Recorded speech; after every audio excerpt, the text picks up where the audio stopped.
12. The source of authority. The ultimate source of authority can be either God, or it can be the natural order, the universe. Where we locate ultimate authority has profound implications for man and society. Jean-Jacques Rousseau held that men project their man-made laws onto the gods in order to enhance their authority. For him, as the social contract made clear, the general will of mankind is the sovereign source of law.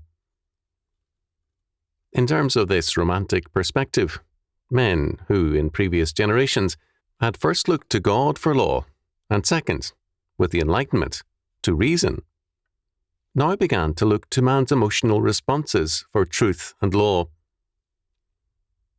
Not only was God now eliminated as a source of truth, law, and authority, but the, quote, higher, end quote, and civilized aspects of man gave way to the, quote, lower, end quote, and less civilized.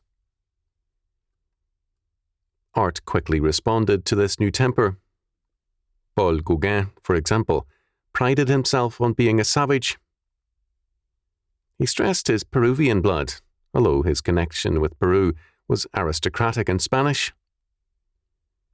He delighted in the one or two ancient ex-cannibals he met in the South Pacific and saw, quote, infinite gentleness, end quote, in them, and a special natural grace and saintliness.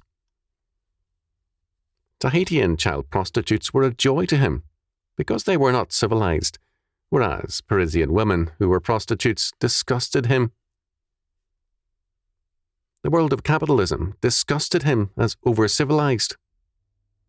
As a child, he had come home with a few coloured glass marbles, for which he had traded his rubber ball. His mother, in horror, exclaimed, "What, you, my son, engaging in trade?" As an adult, he grounded his contempt for trade on romantic ideas about the natural life. Because for Gauguin, nature was a source of truth and authority, he despised marriage and chastity as pretensions and civilized deformations of life.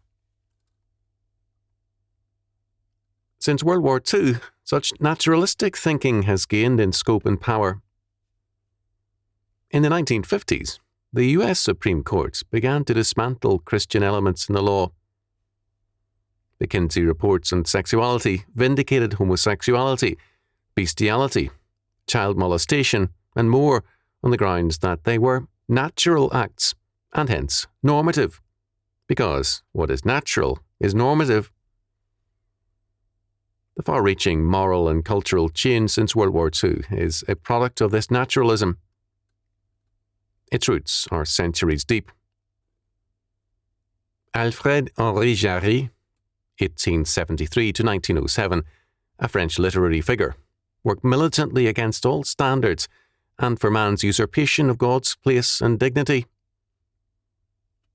He was, among other things, the enemy of the most elementary good taste, declaring, "Screw good taste." Much earlier, Turgot and others saw genius as the new logos. The direction of naturalistic authority is always downward. Freud distinguished between three aspects of the human mind: the id, or pleasure principle, the ego, or the reality principle, and the superego, the accumulation of religious, parental, and cultural influences. For Freud, the superego was the weakest, and the id the strongest.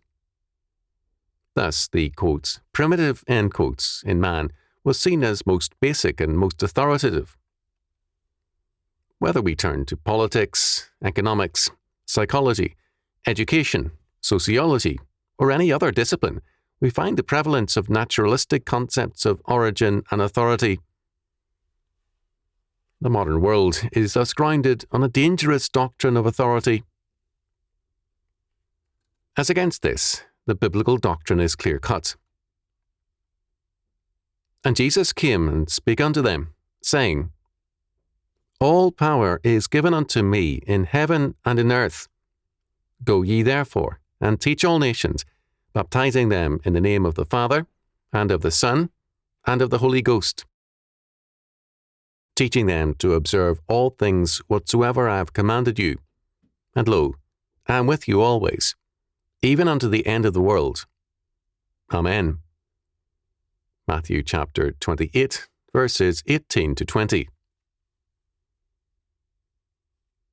The importance of these sentences to the missionary mandate of the Church has long been recognized, and rightly so. We have also seen their importance to the dominion mandate.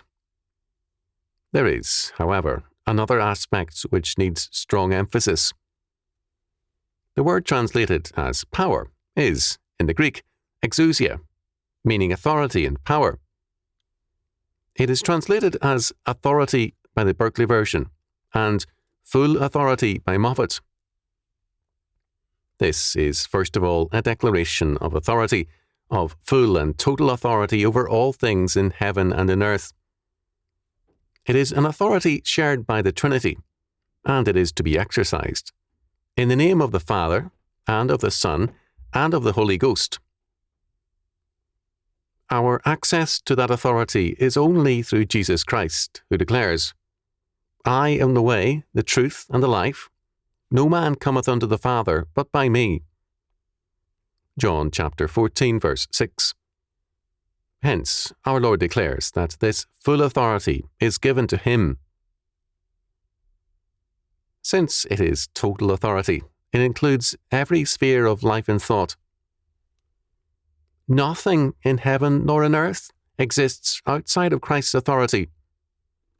The state can claim no independent jurisdiction, nor can the arts and sciences. The church, school, and family must be under him. The missionary commission and the dominion mandate alike rest on this fact of authority. Hence the order to teach all nations. Authority is an inescapable fact. Man's perspective on himself and his world is governed by his doctrine of authority. To be in communion with authority, power, and truth is essential to life. The Romantic movement looked to nature first, and then to man's urges for truth and communion. William Wordsworth aptly titled a poem, The Tables Turned. He indeed witnessed to a reversal of the older idea that wisdom came from God.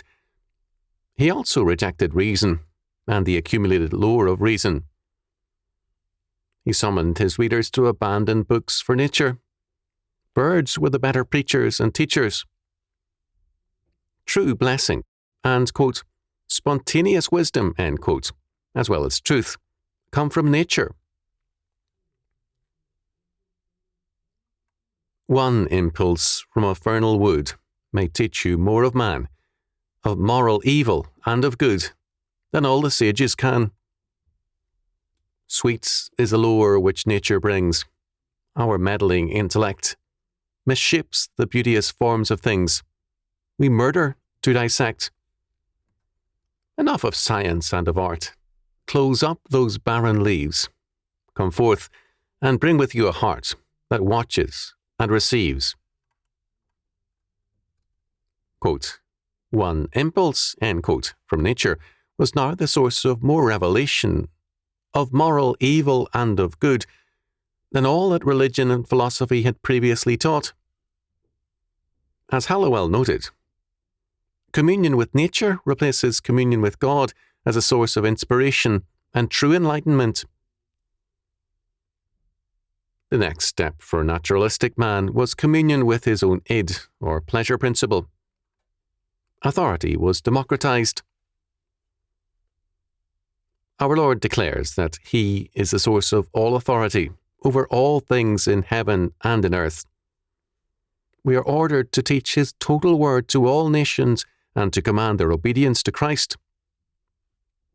If and when we do this, we know communion with Him. Then He is with us, always, even unto the end of the world. That promise is inseparable from what precedes it, His command and the recognition of His authority.